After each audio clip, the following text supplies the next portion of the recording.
قربانی کے موقع پر ایک بات اور بھی بڑی شد و مد کے ساتھ پیش کی جاتی ہے، اور یوں سمجھ لیجئے کہ اہل باطل کی طرف سے، کفر کی طرف سے، ظالموں کی طرف سے، اسلام دشمنوں کی طرف سے یہ ایک اعتراض کا شوشہ اٹھتا ہے کہ اتنے سارے جانور کاٹنے کی کیا ضرورت ہے؟ دیکھیے اللہ پاک کا جو حکم ہے وہ حکم اسی طرح سے پورا ہوگا۔ مثال کے طور پر قربانی کا جو مقصد بتایا ہے وہ تقوی کا حاصل ہونا ہے۔ ایک ہے ثواب کا پا لینا اور ایک ہے مقصد کا پا لینا، دونوں چیزیں علیحدہ علیحدہ ہیں۔ آپ نے یہ حدیث سنی ہوگی کہ اگر ایک آدمی اپنے ماں باپ کی زیارت پیار اور محبت سے کرتا ہے تو اسے حج اور عمرے کا ثواب ملتا ہے۔ صحابہ نے پوچھا اللہ کے رسول اگر 2 بار کرے تو آپ نے فرمایا 2 کا ثواب ملے گا۔ کہا اگر 3 بار کرے تو کہا 3 کا ثواب ملے گا۔ کہا اللہ کے رسول اگر 100 بار کرے تو فرمایا 100 بار ثواب ملے گا۔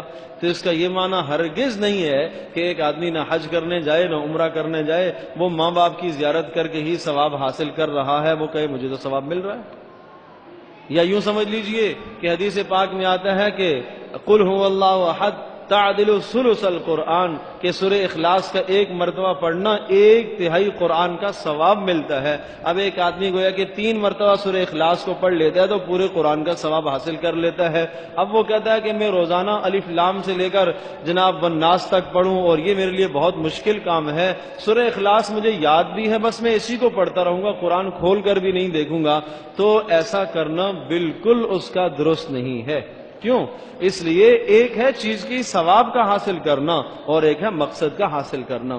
ثواب تو مل جائے گا لیکن مقصد جب ہی حاصل ہوگا کہ جب شروع سے لے کر آخر تک قرآن کی تلاوت کرے گا، وہ مقصد حاصل ہوگا کہ اللہ پاک سے تعلق قائم ہوگا۔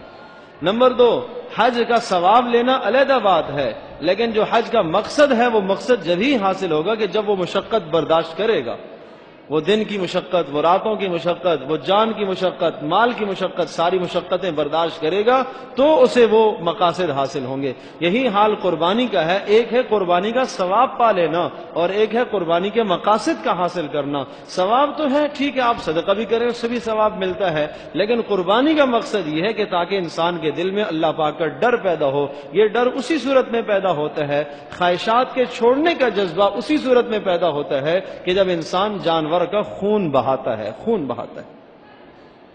اب آپ کہیں کہ جناب خون بہانا یہ تو جانوروں کا خون بہانا، مفسرین نے لکھا ہے کہ جو آدمی یہ اعتراض کرے کہ جناب یہ خون بہانا تو درست نہیں ہے، جانور کا خون کیوں بلا وجہ کسی ذی روح کا خون بہا رہا ہے، تو ارشاد فرمایا جو آدمی یہ کہے گا وہ اللہ تبارک و تعالیٰ کے فیصلے پر اعتراض کر رہا ہے۔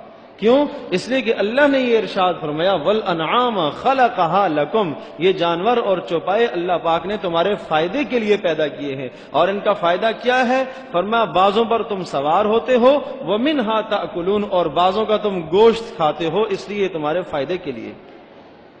تو اللہ پاک جو خالق فطرت ہے، جو خالق کائنات ہے، اس کی تقدیر پر اعتراض کرنا اور اس کے فیصلے پر اعتراض کرنا، جو آدمی یہ اعتراض کرتا ہے کہ جناب اتنے سارے جانوروں کا ذبح کرنا بیکار ہے، بے معنی ہے، اتنا پیسہ کسی فقیر کو دے دیا جائے اور اتنا پیسہ جناب اتنے پیسے سے کسی کی شادیاں کروا دی جائیں، شاید وہ خیر کا کام ہوگا۔ یاد رکھیے گا یہ ان دنوں کے اندر، قربانی کے دنوں میں نبی پاک صلی اللہ علیہ وسلم نے ارشاد فرمایا کہ 10 ذی الحجہ کو اللہ کو سب سے جو محبوب عمل ہے انسان کا وہ عمل قربانی کا خون بہانا ہے، جانور کا خون بہانا، یہ سب سے بہترین عمل ہے۔